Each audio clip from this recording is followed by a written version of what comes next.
Halo teman-teman, kembali lagi di podcast KSPM FEB UNAR yang ketiga atau episode ketiga. Kali ini saya Yafi Muhammad ditemani oleh dua teman saya yaitu Andro dan Aksan. Saya hello dulu yuk Andro sama Aksan. Halo semua. Halo. Nah, kita pada topik yang kali ini adalah mau membahas tentang investing versus trading. Pasti teman-teman sudah pernah dengar ya investing versus trading ini. Nah, kita mau bahas apa aja sih perbedaannya, keuntungan dari metode masing-masing, dan metode-metode apa saja yang bisa digunakan untuk investing dan trading. Bagi yang belum tahu, investing dan trading adalah metode untuk menambah kekayaan melalui instrumen keuangan, yaitu dengan membeli, menjual, atau menyimpan sebuah portofolio atau kumpulan aset, dalam kasus ini ya saham. Nah, inti dari perbedaannya dari investing dan trading adalah jangka waktu dan metode yang digunakan. Dimana kalau investing itu biasanya orientasi jangka panjang dan menggunakan metode fundamental. Sedangkan trading itu hanya jangka pendek, harian atau mingguan, bahkan bisa menit atau jam ya. Dan metode yang digunakan adalah analisis teknikal. Nah, langsung aja deh aku tanya ke Andro dan Aksan. Pertanyaan pertama yang aku mau tanya ke kalian, itu dalam melakukan investasi di pasar modal, kalian itu lebih suka pakai metode mana? Investing atau trading? Dan pertimbangan kalian itu apa aja? Mungkin bisa dijawab oleh Andro dulu deh. Oke, baik. Jadi kalau aku sendiri itu memakai metode value investing. Singkatnya, metode value investing itu adalah metode yang membeli saham di bawah harga wajarnya atau ketika under value. Nah, metode ini tuh diperkenalkan oleh Benjamin Graham, yaitu gurunya Warren Buffett, dan dipopulerkan sendiri oleh Warren Buffett. Nah, untuk pertimbanganku sendiri memilih investing ketimbang trading tuh karena yang pertama tuh aku tidak bisa memantau bursa saham setiap harinya karena ada banyak tugas kuliah, organisasi, dan kepanitiaan lainnya. Terus juga ini tuh cocok banget untuk mereka yang punya waktu luang di hari pekan tapi sibuk di hari kerja. Nah, tadi kan karena yang tadi udah aku bilang kalau hari Senin sampai Jumat tuh aku ada tugas kuliah, organisasi, dan kepanitiaan lainnya. Jadi aku cuma bisa analisis di waktu pekan, di waktu free aku. Kemudian juga aku juga nggak perlu repot-repot nih analisis setiap harinya. Cukup aku baca laporan keuangan setiap 3 bulan, karena laporan keuangan kuartal perusahaan tuh dirilis setiap 3 bulan sekali. Dan itu pun bisa aku lakukan dengan waktu fleksibel mungkin. Terus juga bisa aku tinggal tidur nih, atau bepergian, karena aku percaya bahwa perusahaan yang aku investasikan itu fundamentalnya bagus, sehingga akan susah untuk bangkrut, dan tentunya nantinya harga sahamnya tuh akan mengikuti kinerja fundamentalnya dalam jangka panjang. Sehingga dalam jangka panjang tuh akan profit. Terus juga cocok bagi mereka yang sabar nih dan suka belajar pelan-pelan dan konsisten terhadap analisisnya. Terus dan yang paling penting tuh aku tuh nggak perlu repot-repot melihat bursa saham setiap jam atau harinya. Aku hanya kayak melihat bursa saham setiap minggunya tuh kayak 1-3 kali per minggu gitu. Jadi nggak perlu dipantau tiap menitnya. Kalau dari aku sih begitu. Oke, makasih Andro. Mungkin sekarang bisa dijawab Aksan. Oke, kalau aku sendiri, aku itu pakai metode trading.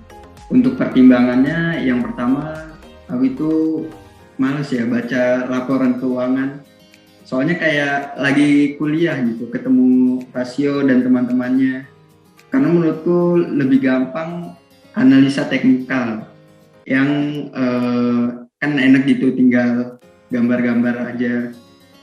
Nah, tapi walaupun aku pakai analisa teknikal, aku screening saham-saham yang bakal aku tradingin itu, aku pakai fundamental juga sih. Cuma nggak sedalam dan sedetail apa yang dilakuin sama Andro. Paling aku cuma lihat perusahaannya sehat apa enggak, arus kasnya positif apa enggak, tiap tahun bisa nyetak laba apa enggak. Nah, trading ini juga cocok buat orang yang nggak punya background ekonomi atau mungkin trauma sama akuntansi gitu ya. Nah, selanjutnya kenapa aku milih trading juga? Karena aku punya banyak waktu sih. Apalagi pas kuliah online gini, aku ngerasa waktuku lebih banyak, terutama pada siang hari, pas market buka.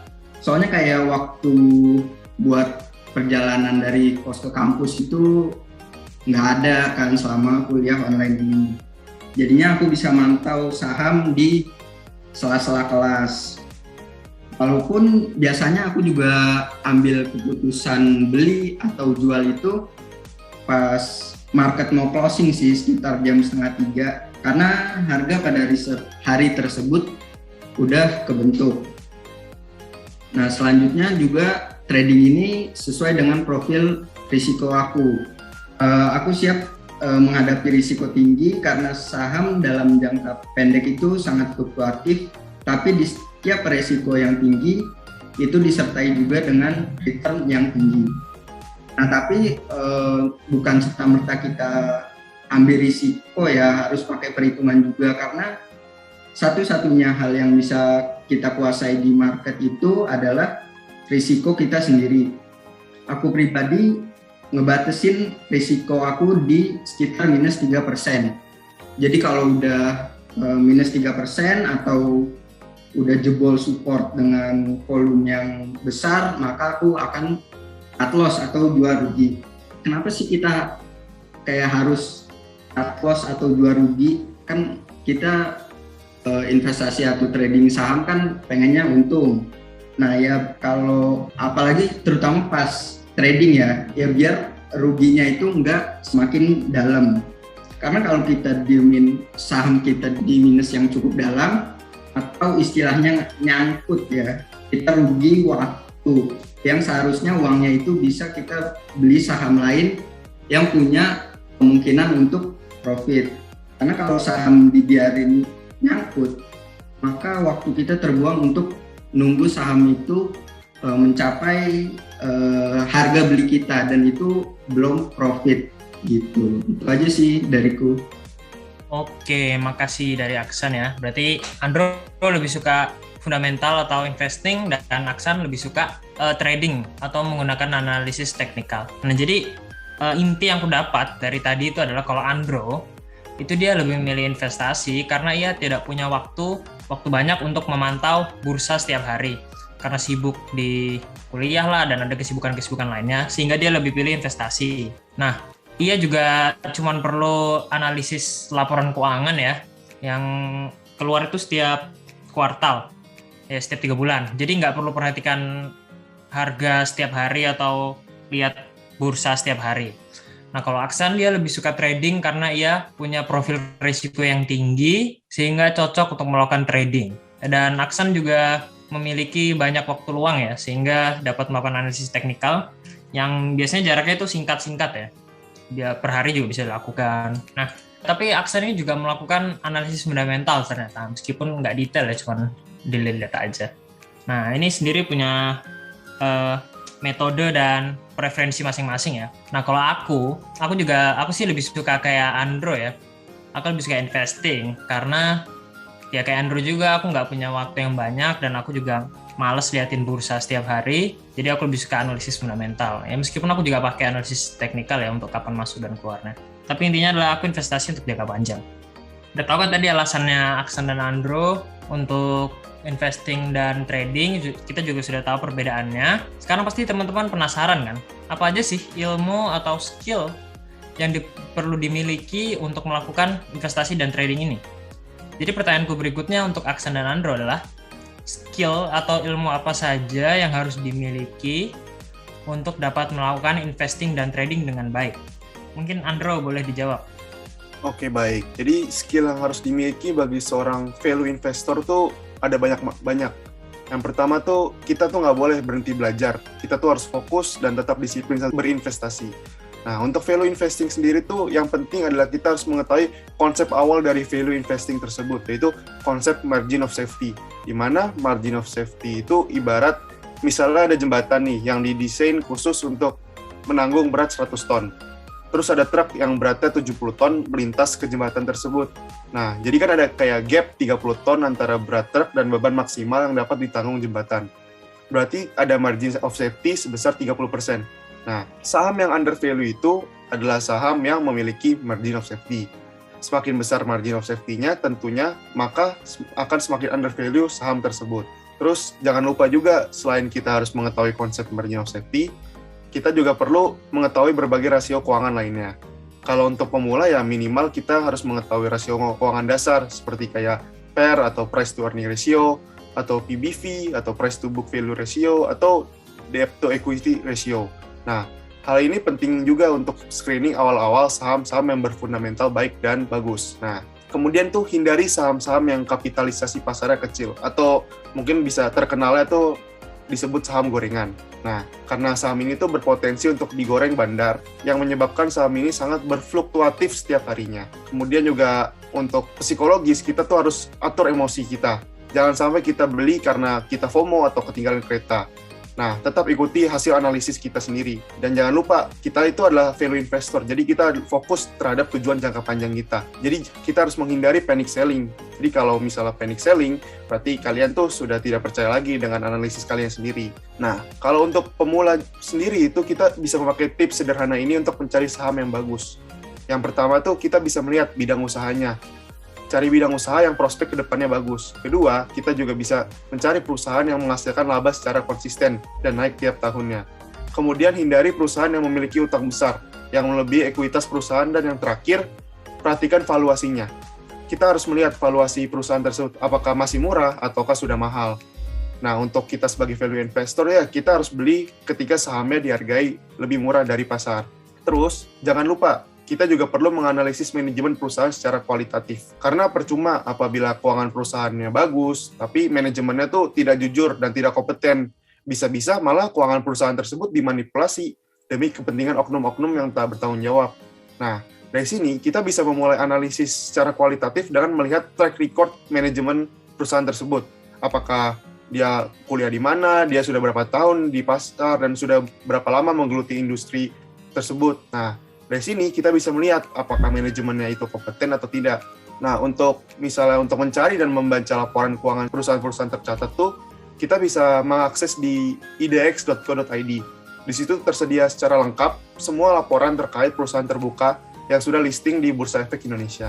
Terus juga kalau mau screening saham tanpa perlu ribet-ribet menghitung rasio keuangan tuh bisa lewat aplikasi sekuritas kayak misalnya Stockbit, iPod, atau mungkin yang lebih lengkap lagi itu RTI Business. Dan masih banyak lagi ya. Dan yang paling penting dari semua yang ada di atas itu yang tadi saya bilang adalah money management. Jadi jangan investasikan seluruh uang kamu di satu saham. Kalau yang seperti Warren Buffett bilang tuh, don't put your egg in one basket.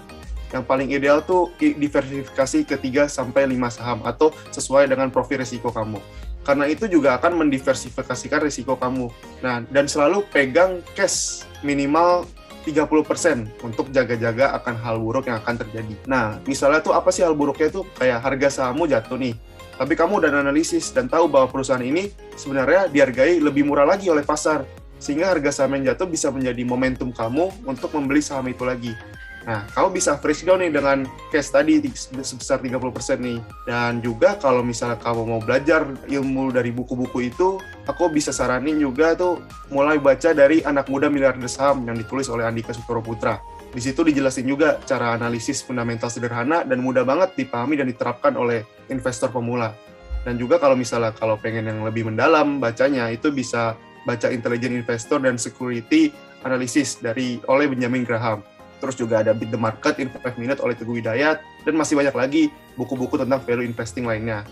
Nah, kalau untuk channel YouTube yang bagus itu banyak, tapi kalau aku sendiri sih rekomendasiin channel Swedish Investor, karena dia tuh merangkum buku-buku tentang analisis fundamental kayak tadi The Intelligent Investor, Security Analysis, dirangkum sehingga mudah dipahami oleh orang-orang awam. Nah, jadi hal-hal di atas itu merupakan skill dan ilmu yang diperlukan dalam berinvestasi dengan metode value investing. Oke, makasih banyak Andrew. Untuk jawabannya udah lengkap banget ya itu. Mantap. Langsung aja deh ke Aksan. Gimana kalau menurutmu? Oke, skill atau ilmu yang harus dimiliki untuk metode trading. Yang pertama adalah analisa teknikal. Analisa teknikal itu sendiri adalah teknis analisis yang ditujukan untuk mengamati pola-pola seperti data pasar, yaitu harga saham, volume transaksi saham, dan indikator teknikal lainnya. Nah, hal-hal dasar yang harus dikuasai saat menggunakan analisa teknikal, yang pertama adalah menentukan support dan resistance. Sederhananya, support dan resistance itu, support diibaratkan dengan lantai dan resistance diibaratkan dengan atap. Dan harga saham diibaratkan dengan bola yang memantul di antara lantai dan atap tersebut. Selanjutnya, kita juga harus menentukan trend line. Tren di saham itu terbagi menjadi 3. Yang pertama uptrend, downtrend, dan sideways. Nah, kalau misalnya belum bisa menentukan trend line dengan manual, kita bisa menggunakan yang namanya MA atau moving average. Nah, ketika harga saham itu berada di atas moving average tersebut, maka saham tersebut dapat dikatakan dalam posisi uptrend. Dan juga sebaliknya, ketika harga saham berada di bawah moving average, maka saham tersebut dapat dikatakan downtrend.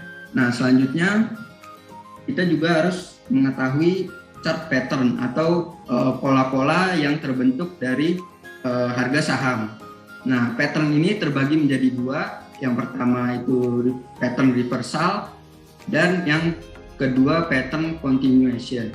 Nah, pattern reversal ini biasanya terbentuk itu contohnya double bottom, dan ketika pattern tersebut terbentuk, maka terdapat kemungkinan untuk reversal atau berbalik arah dari harga saham tersebut. Selanjutnya ada pattern continuation yang ketika pattern tersebut terbentuk, contohnya itu pattern flag. Nah, ketika pattern tersebut terbentuk, maka terdapat kemungkinan untuk harga saham tersebut melanjutkan trennya. Nah, selanjutnya kita juga harus belajar cara menggunakan indikator teknikal. Indikator teknikal itu ada stokastik, MACD, RSI, dan masih banyak lagi. Nah, aku pribadi sih jarang pakai indikator teknikal karena menurutku data harga saham itu udah cukup, dan aku tambahin dikonfirmasi dengan volume. Nah, terus juga kalau kebanyakan pakai indikator teknikal, pusing juga kan lihatnya. Nah, setelah tahu apa aja yang harus dipelajarin, dasar-dasar teknikal tadi, selanjutnya dari mana sih kita bisa dapetin ilmu-ilmu itu? Kita bisa dapetin dari buku. Kalau saran dariku, bukunya Edianto Ong, judulnya Technical Analysis for Mega Profit. Terus juga bisa dari YouTube. Kalau saran dariku channelnya Andi Senjaya, dan kalian juga bisa ikut seminar atau kelas-kelas. Cuma biasanya berbayar, dan dari seminar atau kelas yang pernah aku ikutin itu rata-rata materinya sama sih seperti yang ada di YouTube. Setelah tahu teori-teorinya, yang pasti kan kita harus praktek. Nah, untuk prakteknya itu kita bisa pakai tradingview.com, investing.com, bawaan dari sekuritas yang biasanya nyediain chart-chart. Terus kalau misalnya mau pakai HP juga bisa, itu aplikasinya RTI Business.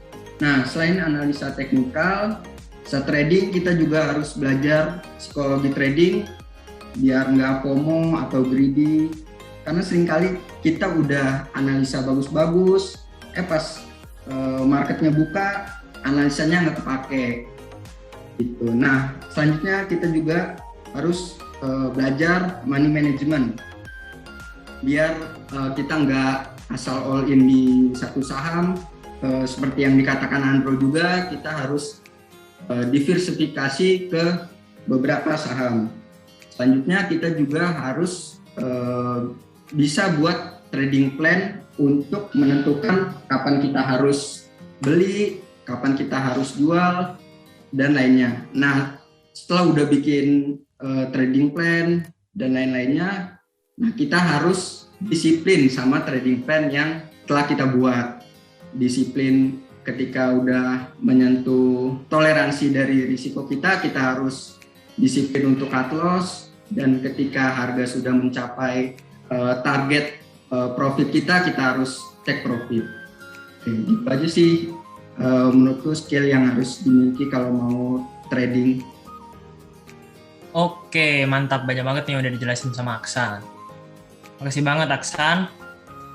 Oke, jadi kesimpulan yang aku dapat itu, kalau menurut Aksan dulu ya ini, dalam melakukan trading itu kita harus melakukan analisis teknikal ya.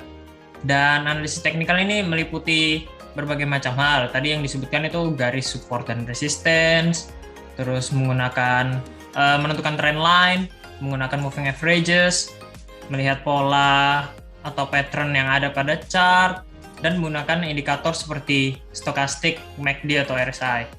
Ya itu meskipun Aksan tadi bilang nggak terlalu suka ya pakai indikatornya, tapi bisa digunakan lah untuk pemula mungkin. Nah, selain itu kita juga harus menyusun trading plan agar trading yang kita lakukan itu menjadi terarah dan nggak sembarangan. Terus sama kayak Andrew juga tadi dia bilang kita harus mempunyai kemampuan untuk mengendalikan emosi, serta menghindari FOMO dan greed atau serakah, serta memiliki kemampuan money management yang baik. Dan jangan lupa untuk melakukan diversifikasi. Ini kalau dari Aksan. Tapi kalau dari Andro, kesimpulan yang aku dapat adalah dalam melakukan investasi, kita harus melihat prospek perusahaan dan industrinya, serta memahami data dan rasio keuangan, misal seperti kemampuan menghasilkan laba, price earning ratio atau PER, PBV atau price book value, debt equity ratio atau DER, terus margin of safety-nya, kita juga perusahaannya apakah kompeten atau tidak. Selain itu, kita juga harus mampu mengendalikan emosi untuk menghindari FOMO dan panic selling, ya, dan kemampuan manajemen yang baik juga seperti yang tadi sudah saya simpulkan. Wah, ini mantap banget nih yang sudah kita pelajari, ini banyak banget. Yang sudah dibahas juga banyak banget. Semoga aja teman-teman bisa ngikutin ya. Dan kalau belum bisa ngikutin, santai aja lah. Bisa diulang-ulang videonya berkali-kali juga nggak apa-apa. Namanya juga pemula dan masih belajar. Tadi juga udah banyak tuh disebut sama Aksan dan Andro mengenai web-web dan buku yang direkomendasikan buat teman-teman untuk membaca dan belajar untuk mempermudah analisis juga.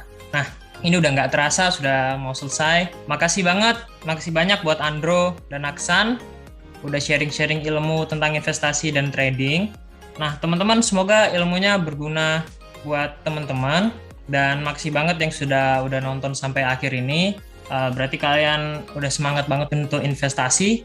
Stay tune untuk podcast berikutnya, dan bisa ditonton video-video podcast yang lainnya ya. Ini ketiga, berarti ada 2 video lain sebelumnya dari KSPM FEB UNER. Saya undur diri dulu. Terima kasih. See you soon.